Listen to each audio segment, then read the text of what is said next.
Okay, so here I'm going to be reading the last few pages of Richard Tarnas' section in his book Cosmos and Psyche. It's called Synchronicity and Its Implications, and it's the last few pages of that. The first half I already published with those footnotes at the end, which were complicated to say the least. So I'm going to go back into what Tarnas was saying in the main body of his text about the significance of synchronicity.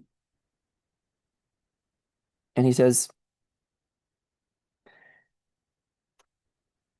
the recognition of synchronicities requires subtle judgments made in circumstances usually pervaded by ambiguity and open to multiple interpretations.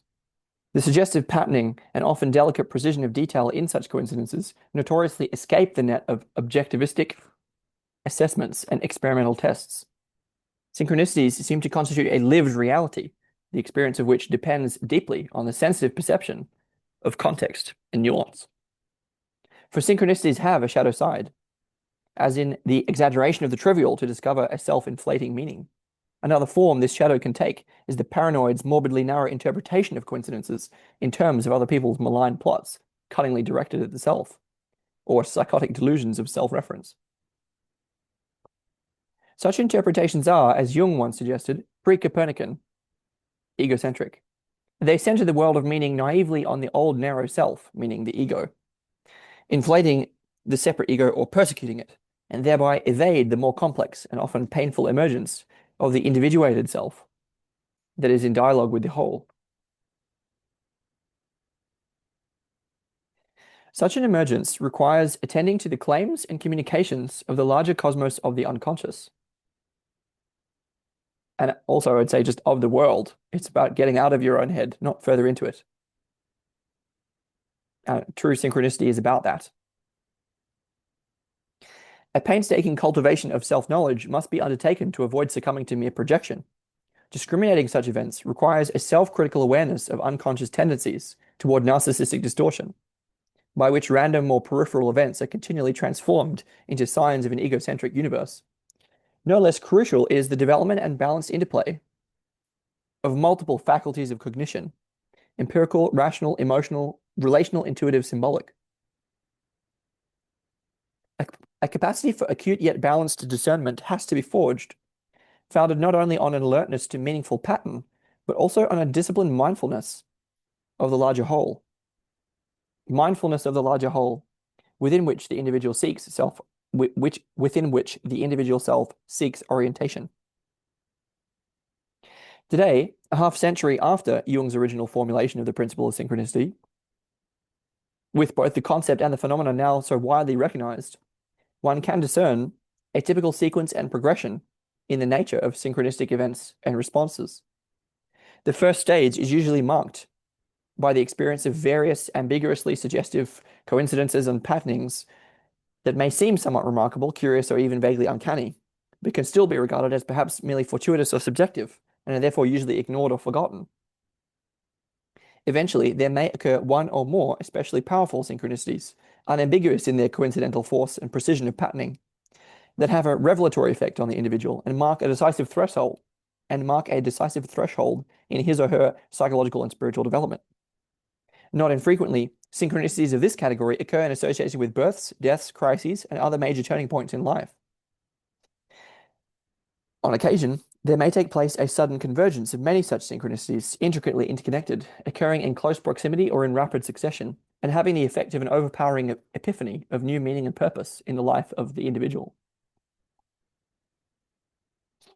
Over time, however, after this threshold has been crossed, a new attitude towards synchronicities often emerges, as their frequency and character come to seem part of life's pervasive intelligence and artistry, less a paradigm-shifting revelation of a new order of reality and more a continuing source of meaning and orientation, with which to participate in life with greater sensitivity and intelligence.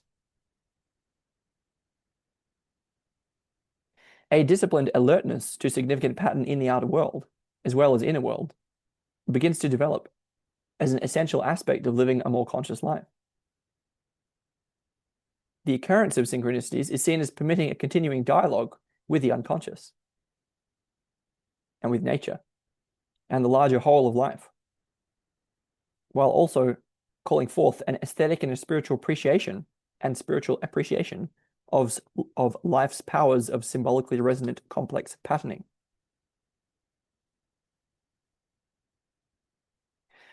Although Jung himself did not explicitly describe this later stage in his principal monograph on synchronicity, it's evident from many scattered passages in his writings, and from the recollections and memoirs of others, that he both lived his life and conducted his clinical practice in a manner that entailed a constant attention to potentially meaningful synchronistic events that would then shape his understanding and actions. Jung saw nature and one's surrounding environment as a living matrix of potential synchronistic meaning that could illuminate the human sphere. He attended to sudden or unusual movements or appearances of animals, flocks of birds, the wind, storms, and suddenly louder lapping of the lake outside the window of his consulting room, and similar phenomena, as possessing possible symbolic relevance for the parallel unfolding of interior psychological realities. For the woman who had the dream of the golden scarab, the next day's synchronistic visitation through the window was dramatically transformative, whereas the same event for Jung represented a striking but not uncharacteristic example of the meaningful patterning of inner and outer events, to which he had long before learned to be attentive.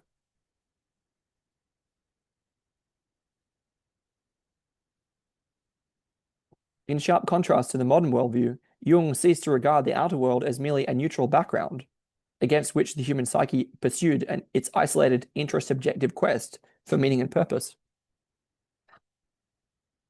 Rather, all events, inner and outer, whether emanating from the human unconscious or from the larger matrix of the world, were recognized as sources of potential psychological and spiritual significance. From this perspective, not only the individual psyche and not only humanity's collective unconscious, but all of nature supported and moved the human psyche towards a larger consciousness of purpose and meaning. Each moment in time possessed a certain tangible character or quality which pervaded the various events taking place at that moment.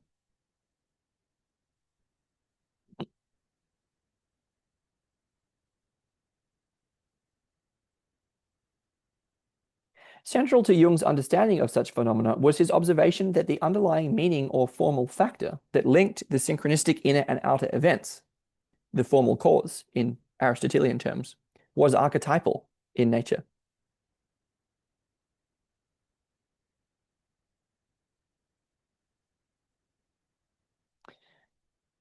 Tarnas is making the point that synchronicity is organized by archetypes.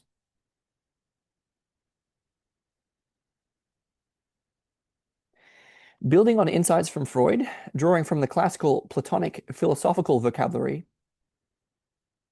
and from Pythagoras, and from esoteric traditions, Jung had long regarded and defined archetypes as the fundamental governing principles of the human psyche. On the basis of his own analyses, as well as those of others, not only of a diverse range of clinical phenomena, but also of the art, myths, and religions of many eras and cultures, Jung had come to view archetypes as innate, symbolic forms, and psychological dispositions that unconsciously structure and impel human behavior and experience at both the personal and collective level. They are self-portraits of the instincts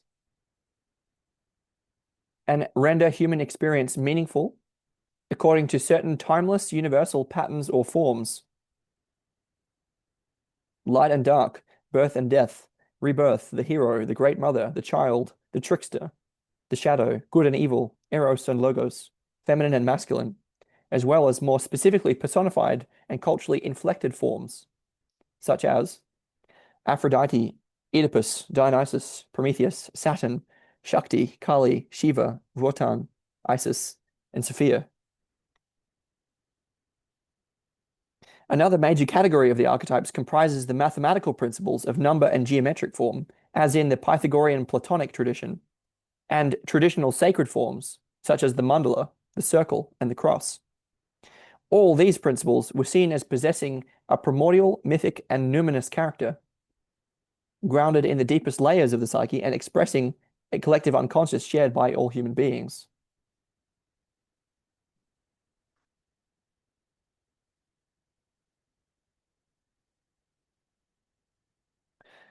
For most of his career, Jung worked and wrote within the modern Cartesian Kantian philosophical framework of a basic division between the human subject and the objective world, and thus tended to restrict archetypes to the interior world of the human psyche. His view of archetypes in the early and middle periods of his career was generally equivalent to Kant's notion of a priori forms and categories. They were inherited psychological structures or dispositions that preceded and shaped the character of human experience, but could not be said to transcend the human psyche. In his later work, however, and most explicitly in the context of his analyses of synchronicities, Jung moved towards a conception of archetypes as autonomous patterns of meaning that inform both psyche and matter, providing a bridge between inner and outer. Quote, synchronicity postulates a meaning which is a priori in relation to human consciousness and apparently exists outside man.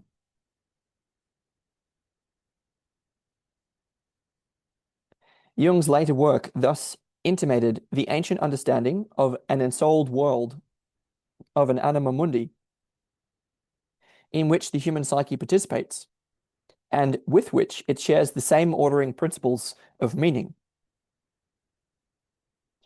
Jung noted parallels between synchronistic phenomena and the Chinese understanding of the Tao, the ancient Greek conception of the cosmic sympathy of all things, the Hermetic doctrine of microcosm and macrocosm, the medieval and Renaissance theory of correspondences, and the medieval concept of the pre-existing ultimate unity of all existence, the Unus Mundus, or unitary world. Marie-Louise von Franz comments, quote, the most essential and certainly the most impressive thing about synchronistic occurrences, the thing which really constitutes their numinosity, is the fact that in them, the duality of soul and matter seems to be eliminated. They are therefore an empirical indication of the ultimate unity of all existence, which Jung, using the terminology of medieval natural philosophy, called the Unus Mundus, the unitary world. In medieval philosophy, this concept designates the potential pre-existent model of creation in the mind of God, in accordance with which God later produced the creation. It is, according to Erigena, that is John Scudder's Erigena, quote, God's vital or seminal power, which changes from a nothing, which is beyond all existence and non-existence, into countless forms. That was a quote from von Franz from her book, Jung, His Myth in Our Time. We now continue with Tarnas, who says, in each case of synchronicity, Jung discerned an underlying archetypal coherence that linked the otherwise unconnected events, informed the larger field of meaning, and gave to the time of the synchronicity's occurrence a specific fundamental quality. In the first case cited above, for example, the symbolically charged image of the golden scarab expressed the archetypal principle of rebirth and renewal, visible in the Egyptian myth of the sun god, who, in the netherworld during the night sea journey, changes himself into a scarab, then mounts the barge to rise again reborn into the morning sky at dawn.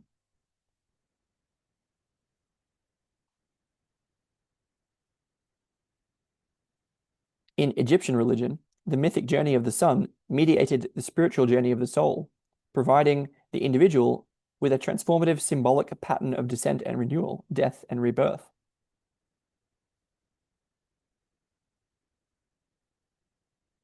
Basically, what Tarnas is saying there is that the appearance of the scarab, for example, sort of had that effect, had that kind of effect, and that all of that sort of symbolic significance is sort of beneath and behind its archetypal appearance. It has that kind of meaning to the patient, that is a rebirth and renewal, that can be understood in the context of that symbolic and mythical amplification.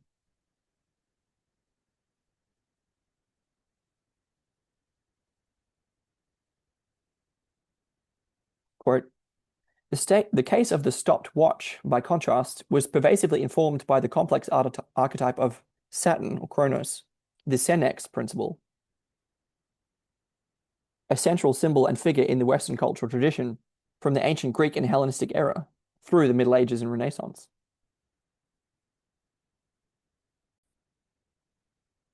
In this synchronicity, the Saturn archetype was visible not only in all the concrete details involving time, but also in the intricately interrelated themes of stoppage and being stuck in both mind and watch, of opposition and rejection, error, fault, correction, judgment, and self-judgment, the superego.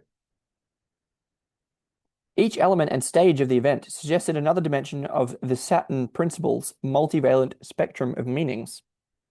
The precise meeting time, the task at hand, the problem to be solved, the pronouncement of judgments, the strife of disagreement, the attempt to bring an end to the task, the careful checking and comparing of the time, the act of negation and criticism, first directed outward toward the other and then inward toward the self-correction followed by repetition, engaging the problem again and trying this time to get it right.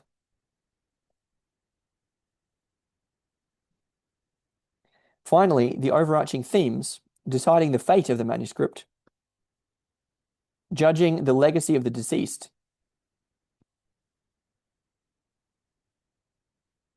death as the stopping of time, all characteristic expressions of Saturn and the senex, discernible within the hour of meeting. I have to comment on this because this is extremely significant. So the point here is that we can see in Jung's birth chart that I mean refer to Jung on astrology, the video I published. The quality of the archetype of Saturn is closely connected to the shadow, and for Jung, I have to work out what I'm saying there. For Jung, there is a deep connection in his own chart between Saturn and the shadow. And yeah, that's articulated more clearly in the other video. But what I'm gathering now is that because we understand that this is the Red Book, we can see that that they're talking about publishing. There are several things that we can see. We see that the influence of Jung's sort of default attitude is a Saturnian attitude. It's the influence of his own shadow. It's self-judgment, self-criticism, self-inhibition, not wanting to publish his own work, not wanting to stand behind his own revelation. And that he could be talked out of that self-deception and trauma, I would say, by synchronicity and by the influence of other people who eventually encouraged him to at least allow for the publication of the Red Book.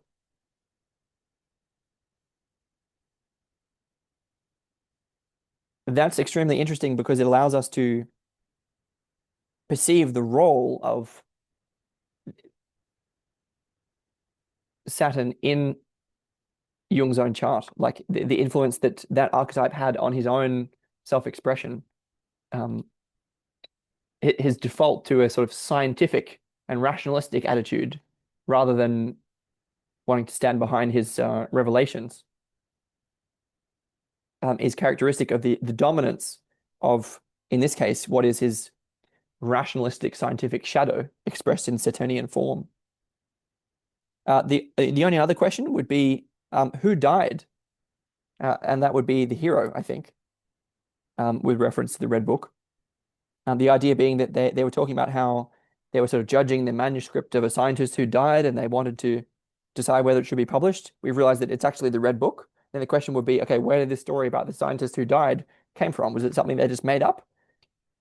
And the idea being that that has this kind of symbolic and meaning, as in, could it be that a part of Jung died?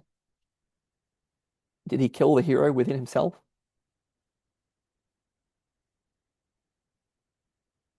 I'll have to address that in commentaries on the Red Book in a different place, but this is at least a significant finding in that direction. I'll now continue with the rest of what Tarnas wants to say, which is only a page or so more. He says, Because synchronicities seemed to reflect and embody the same archetypal forms that Jung and many others came to see as basic underlying principles of the human psyche, the occurrence and recognition of such meaningful coincidences gave a crucial new dimension to the archetypal perspective. The empirical conformity between the event occurring in the external world and the archetypal quality of the internal state of consciousness suggested that the active archetype could not be localized as an exclusively subjective intrapsychic reality. Rather, both psyche and world, inner and outer, were informed by the archetypal pattern and thereby united by the correlation. It was specifically the experiential potency of this spontaneous archetypal resonance that seemed to act as a healing solvent on the hardened polarities between self and world, subject and object, conscious and unconscious, of the person experiencing the synchronicity.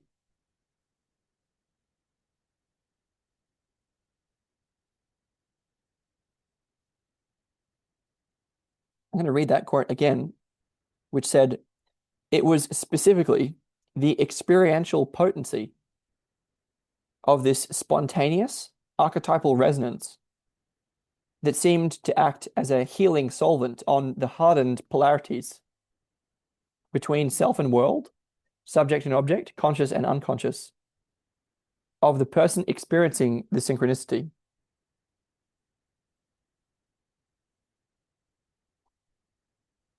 Now get a quote from Jung, who says, "The collective unconscious surrounds us on all sides.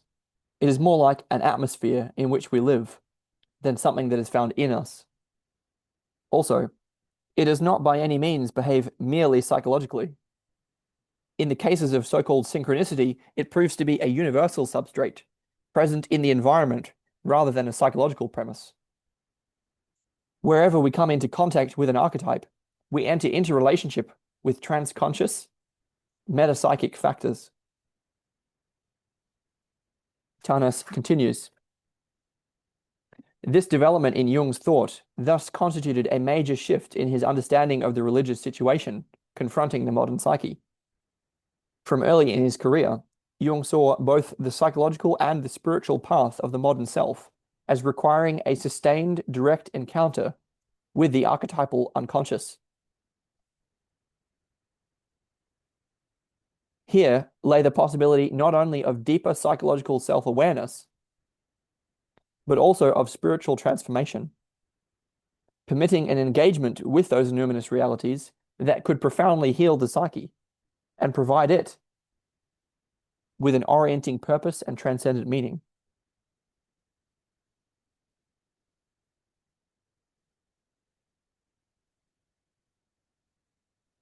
Throughout most of his writings, this engagement was understood as taking place within what Jung essentially regarded as the sacred circle of the human psyche. Eventually, however, Jung's many years of studying synchronicities moved him to recognize this engagement as something that is enacted within the larger sacred circle of nature as a whole.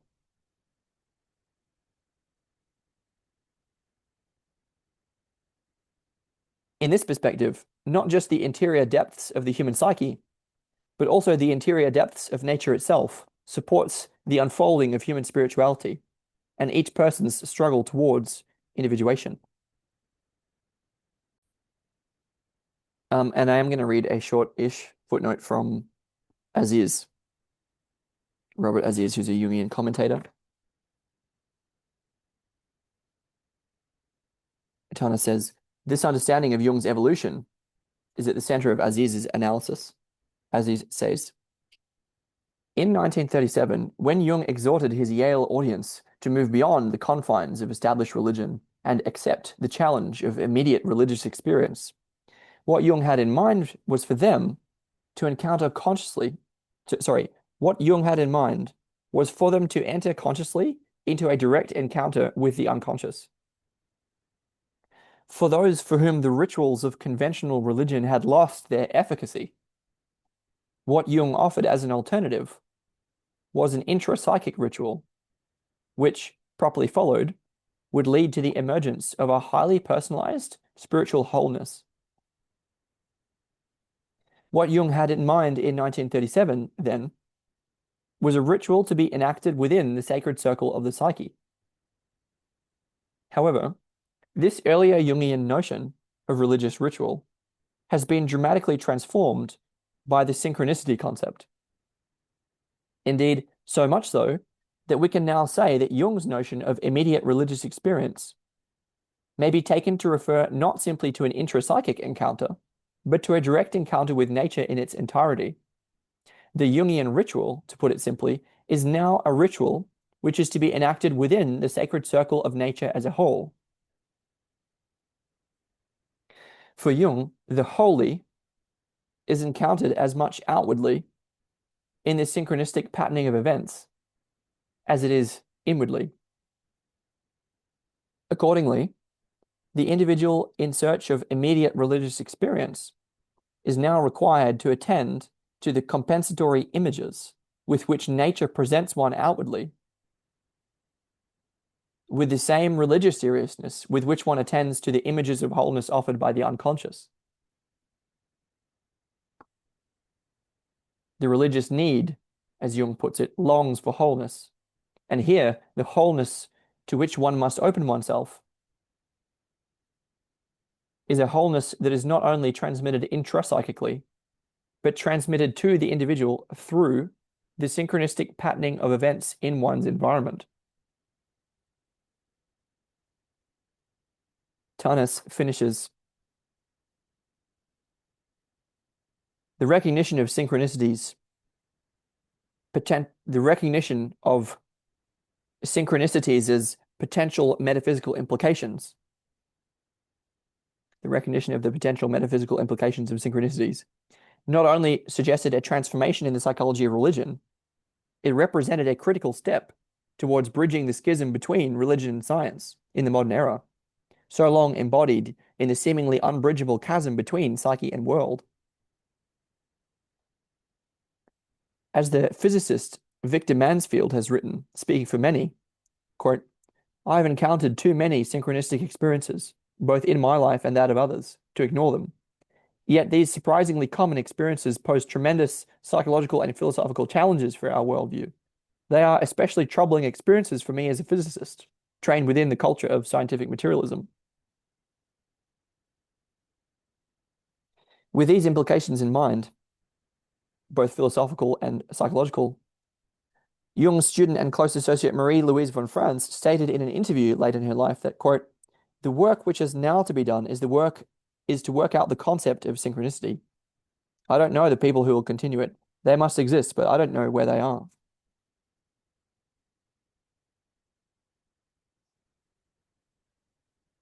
Despite the enigmatic and often readily dismissed character of synchronicities, it was with such humble clues that Jung began to open up the possibility of a fundamental redefinition of both the modern religious situation and the scientific world picture. Beyond the closed universe of the spiritually aspiring psyche encompassed by a disenchanted world. Recalling the diagram illustrating the modern worldview, the existence of synchronicities implied that the larger outer circle, representing the world, could no longer be seen as a definitively meaningless void. The dynamic relationship between different dimensions of being, both between the human self and the encompassing world, and between consciousness and the unconscious, had to be reconceived. It appears to have been Jung's growing recognition of the magnitude of these implications for the modern worldview that impelled him to labor so strenuously, even courageously, to bring critical awareness of the phenomena of synchronicity into the intellectual discourse of the 20th century.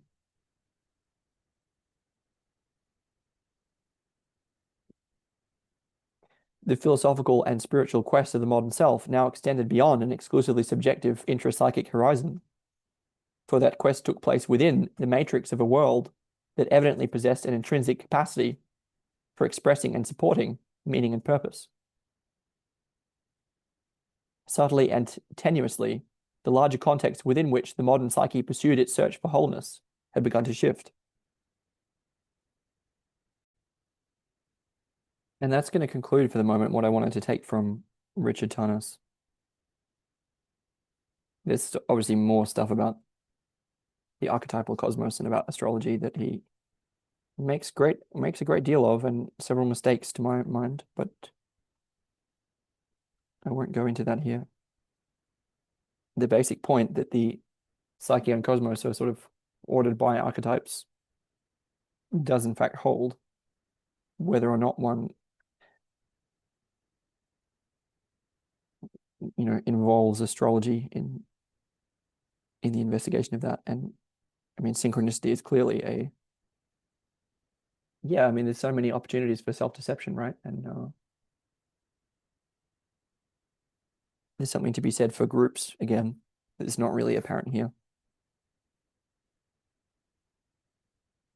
But the point about synchronicity as a sort of way of binding back together, a way of recognizing that Psyche and cosmos are in fact one, I think it has to be worked out. It's not something that can be sort of dismissed out of hand. It's like it's very cheap and easy to do that. Anyway, I'll leave it there.